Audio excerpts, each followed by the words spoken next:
دا د دسمبر د میاشتې ډېره یخه شپه وه.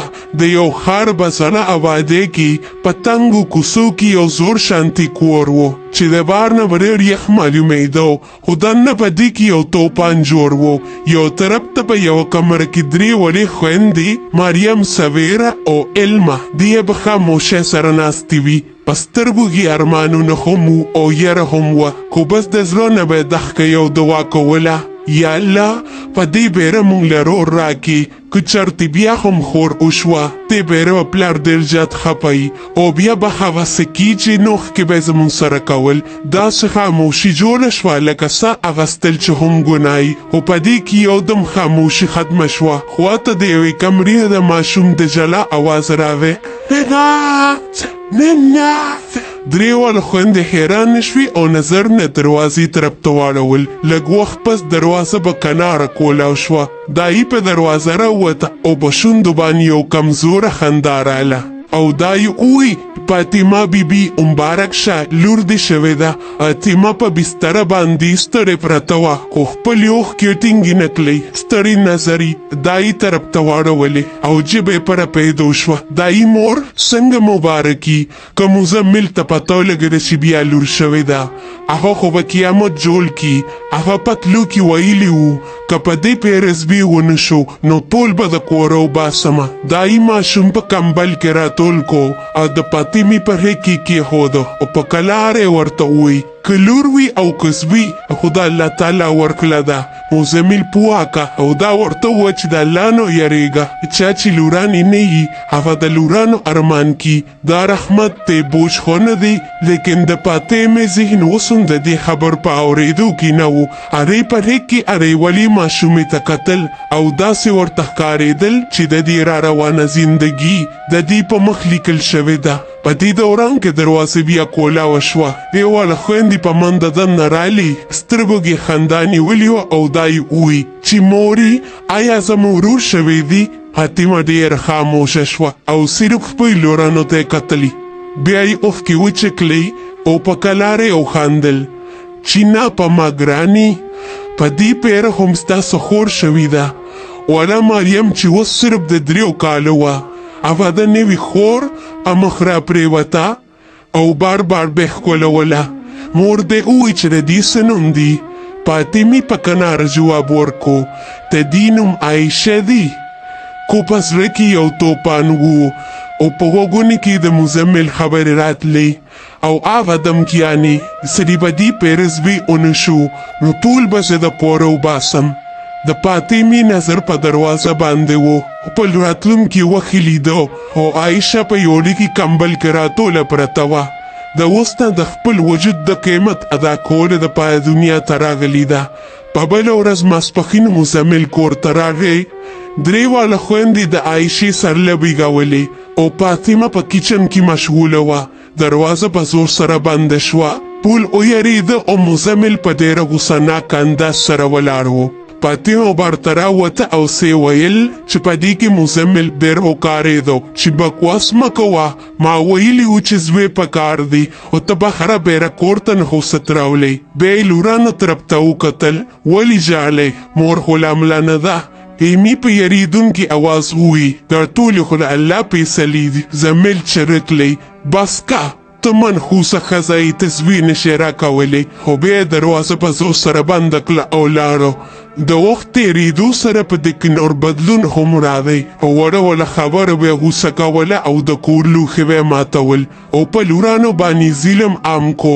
فاطمه ډېره تنګه شوه او کپلې ګنډلې شروع کړل او په درې پیسو سره یې لورانې په سرکاري سکول کې داخل کړې. بیا یو ورځ داسې راغلی چې الله پاک ډېر غټ رحم وکړو. فاطمې نه الله پاک به یو ځای هلکان ورکړل. مزمل دومره خوشحاله شو چې ټولې خوشحالۍ ورته په یو ځای میلاو شوي. لورانې هم خوشحاله شوي چې کیدی شي زموږ پلار اوس بدل شي، خو لیکن داسې ونه شوه. رشید خپل زامن سر ته وخېژول خو لورانو ته هېڅ شری هم درې کتري. په کلاره کلاره زامن هم د پلار بشاندي شو. د پلار نه په د زامنو د پاره یو فطرت جوړ شو. څلور واړه خویندې د خپل ورونو نه په عمر کې ډېرې وي، خو شایان او پورکان به دې خپلې خویندې نه ګڼلې او نه به ورسره خبرې کولې. که پاتلیمې به څه ویل نو مزمل به ورته غوسه کېده. د وخت تېرېدو سره د والرونه به یې سره شو. یو ورځ د پاتلیمې ورور ریاض د خپل زوی د رستي دپاره پیغام راولېږو.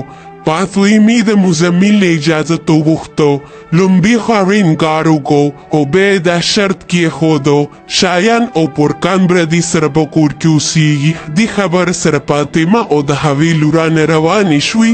اتوار په سر باندې فاطمه په دروازې کې ولاړه وه او دا یې وویل چې مزمله د بچو خیال ساته. ده ورته په جواب کې وویل چې زه پلار یم، ما ته پته ده او ما له دماغ مو خرابه وه. لورانو په تلو تلو کې شاته کتل چې کیدای شي په دې پیره د پلار لاس زموږ په سر باندې راشي، خو ده همیشه په شان خاموشي میلاو شوه. بیا روانې شوې. د فاطمې په دې کې عایشه اوده وه او نورې جینکې په خوشحالۍ سره د سفر تیارېدو کې مشغول وي. لیکن په قسمت کې الله نور څه لیکلي وو. ډریور له به لاره کې خوب ورغی، بس دی قابو شو او په لږ وخت کې خټې کندې ته وغورځېدو. هر طرف ته چرې شوې او بیا ډېره زیاته خاموشي شوه. فاطمې په اخري ځل سترګې ګولاوې کړې. عایشه یې د خپلې سینې سره یو ځای کړه او باقي درې لوریانې د دې خواته ملې پرتې وي او بیا د همیشه دپاره د فاطمې سترګې هم پټې شوې. مزمل په اوتل کې ډوډۍ خوړه. کله چې د اطلاع میلاو شوه چې د ښځې او د درې لوریانو جنازې کور ته راغلي دي، عایشه چې کومه ژوندی پاتې شوې وه هغې جلل. شایان او پورکان هم لږ وخت وجلل او بیا چپ شو. 3 ورځې پس کور خالی شو. مزمل به شایان او پورکان د ځان سره بوتلل او عایشه به یوازې پرېښوده.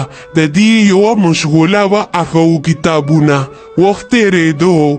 شایان او پورکان په کاروبار کې مشغول شو او مزمل بوډا شو او عایشه په سکالرشپ باندې په نرسنګ کې داخله واخسته. اوس مزمل په ذهن کې به دا سوچ راته چې اوس د خپل اولاد خوشحاله وینمه. او مزمل په زړه کې دا سوچ وکړو چې اوس وخت راغلی چې د خپلو زامنو ودونه وکړمه. بچو ماشاءالله تاسو اوس په خپلو خپو باندې ودرېدلي یې او زه غواړم چې ستاسو کورونه هم آباد شي. زندګۍ باندې صبر وسه نشته. زه ستاسو خوشحالۍ لیدل غواړمه. ان ورته وخندل او پلار ته یې وویل که ته خامخا واده کول غواړې نو د هغې چا وکړه کومه چې برجخانه کې ناسته ده.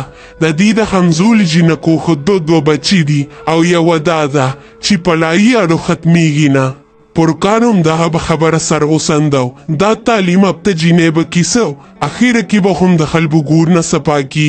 غوره دا ده چې دا زر رسخت کې په کشن کې ولاړه عایشه د دوی خبرې واورېدې او په کلاره کلاره خپلې اوښکې تویول شروع کړل. هغې هر څه برداشت کړي وو لیکن نن ډېره زیاته خفه شوه.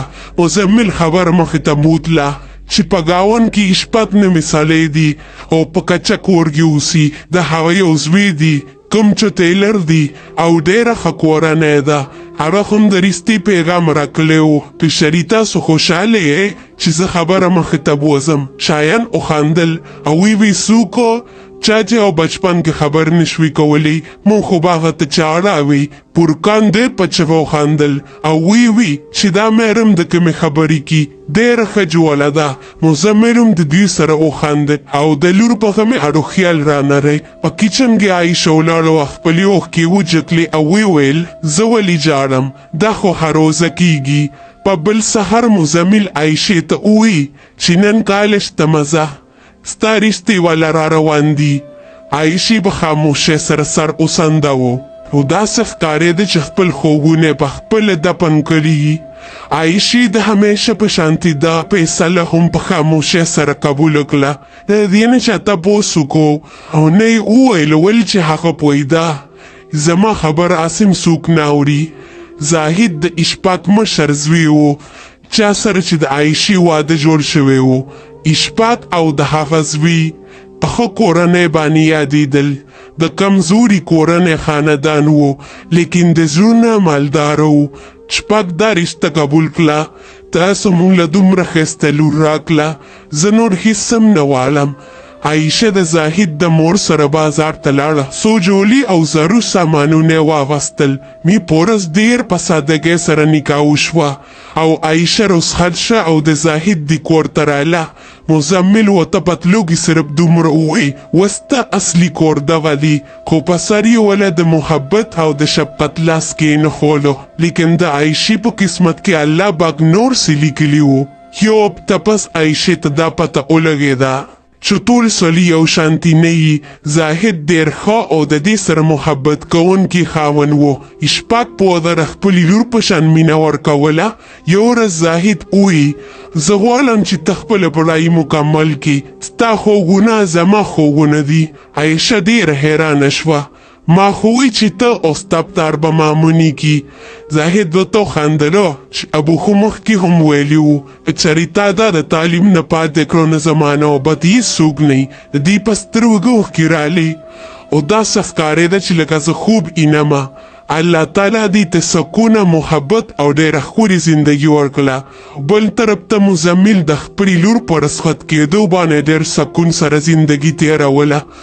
یو فرض ادا شوی وو او په لاس کې چې نیولی او د خپلو زامنو سره خبرې کولې او وی ورته بچو زما زړه اوس دا غواړي چې تاسو له هم کورونه آباد کړم او په خپله زندګۍ کې زه تاسو کامیاب لیدل غواړم. شایان ورته په خندا شو او دی ورته وی چې بابا فکر مه کوه، موږ د ځان دپاره جینکۍ خوښې کړي دي، بس صرف تا دعاګانې پکار دي. مزمل ډېر په کلاره سترګې پټې کړې او په مخ باندې حیرانتیا راله او لږ شانتې رم هم او د صرف دومره ووایي چې ډېره ښه ده، که هغوی تاسو خوشحاله ساتلی شي نو ما ته هېڅ قسمه اعتراض نشته. واده تیاریانې شروع شوې او ښه په دومدام سره رواجونه وشو. مزمل چې څه جمع کړي وو په هغې باندې نوی کورم واخیسته، صرف یو کار یې نه و کړی، خو نه یې عایشه راغوښتې وه او نه یې د واده دپاره ورته اطلاع کړې وه. عایشه په کمره کې ناسته وه. زاهد ډېر په کلار راوی او په کلار یې ورته ووایي آیا تا ته معلومه ده ستا د رونو ودونه وشو او اوې خلکو محله هم ترېښېده. د عایشې زړه د یو ټیم دپاره ودرېده چې ته څه وایې، ما ته خو چا څه نه دي ویلي. دې خبره سره هغه خاموشه شوه او په سترګو کې یو سوال ته راته تکې مزمل د خپلو زامنو او د خپلو دو انګورانو سره نوي کور ته تللی و. په شروع کې هر څه ټیک روان و، لیکن یو شپه مزمل ناجوړه شو او ټوله شپه ټوخېده. نو د دروازې د شانه یې انګور اواز وکړو دی ټوله شپه ټوخېږي، دا اوس نه نشم برداشت کولی، دې سر ته بوځه یا بس دلته نه اوسېږم. مزمل د دروازې سره نږدې ولاړه او دا ټولې خبرې واورېدې. هر یو ټکي د ده په زړه باندې د شولکۍ په شان لګېده. څو ورځې پس شایانو پورکان دوبۍ ته د تلو فیصله وکړه او خپلو ښځو ته یې ووایي چې موږ بابا د خپل ځان سره بوتلل غواړو. دواړو ښځو ورته ووایي که چېرې دې تاسو د ځان سره بوځئ نو بیا به درسره موږ نه ځو. مزمل چې د خپلو دو زامنو دپاره یې هر څه کړي وو، دواړو زامنو هغه اولډ ایج هوم ته ولېږه. مزمل خپلو زامنو ته ووایي چې بچو زه ستاسو دور نه بغیر نشم اوسېدی، لیکن زامنو د پلار خبره ونه منله. مزمل پوه شو چې زما بچي اوس ما نشي برداشت کولی او د دې نه وروسته یې هېڅ هم ونه وي. په اولډ ایج هوم کې رشید د دیوالونو سره یوازې پاتې شو او د کړکۍ سره به نږدې ناست او داسې به و چې چا د مخ او یا د چا د اواز په انتظار یې نه به د چا سره خبرې کولی او نه به یې څه خوراک کو. بس په زړه زړه کې یو دا غم و چې ما د عایشې سره ډېر زیاتی کړی دي او د هغې زړه مې خفه کړی دي. د هغې د وجې ماته دا سزا میلاو شوه. بل طرف ته عایشه اوس ښه نرسه جوړه شوې وه. څو هفتې بعد د دې ډوټي په دغه کیسې کې ولګېده. کله چې دا دننه راله نو دې په یو ګوټ کې ناست یو بوډا سړی ولیده چې د خفګان د وجې مخ کته کړی و. د لږ وخته پورې هغه ودرېده او دا یې ووایي چې دا مخ نه آیا دا رښتیا دي؟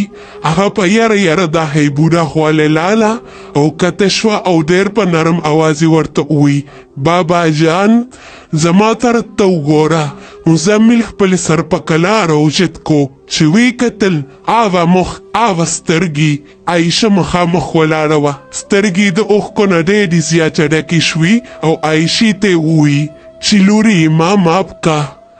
ما په ټول ژوند کې ستا سره ډېر زیاتې کلی دي.